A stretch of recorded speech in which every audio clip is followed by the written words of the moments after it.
ஹே Fox, இது ஒரு octopus model ring.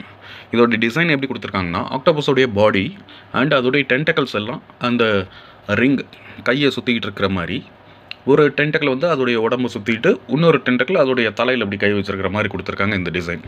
ஆக்டோபஸ்லாம் ரொம்ப ஒரு இன்டெலிஜென்ட்டான உயிரினம். ஏன்னா ஆக்டோபஸ் வந்து ஒரு நிஞ்சான்னு கூட சொல்லலாம், ஒரு ஏலியன் கூட சொல்லலாம். அந்த அளவுக்கு ஒரு மென்டல் பவர் அதிகம், அதுக்கு திங்கிங் கெப்பாசிட்டி அதிகம். அண்ட் ஃபோர்ஸையிங் கேப்பபிலிட்டி அப்படின்னா ஒரு நல்லா திங்க் பண்ணும், மனுஷனை விடவும் நல்லா திங்க் பண்ணும். இது கோல்டு ஆர் சில்வரில் பண்ணிங்களா ஒரு 3 to 4 months டைம் ஆகும் செய்யறதுக்கு. ஏன்னா இதெல்லாம் மாடல்ஸ் தான் இருக்குது, இதெல்லாம் வந்து இந்த அச்சு எடுத்து செய்யணும். அப்போது ஒரு 3 to 4 months டைம் ஆகும். கண்டிப்பாக இந்த ரிங் உங்களுக்கு பிடிச்சிருக்கும்னு நம்புகிறேன். வீடியோக்கு ஒரு லைக் பண்ணிவிடுங்க, உங்கள் ஃப்ரெண்ட்ஸ்க்கு ஷேர் பண்ணுங்கள். இந்த மாதிரி டிஃப்ரெண்ட்டான ரிங்ஸ், பெண்டன்ஸ், ஜெம் ஸ்டோன்ஸ், கேஜெட்ஸ் பற்றி தெரிஞ்சுக்க நம்ம சேனலை சப்ஸ்கிரைப் பண்ணுங்கள். தேங்க்யூ.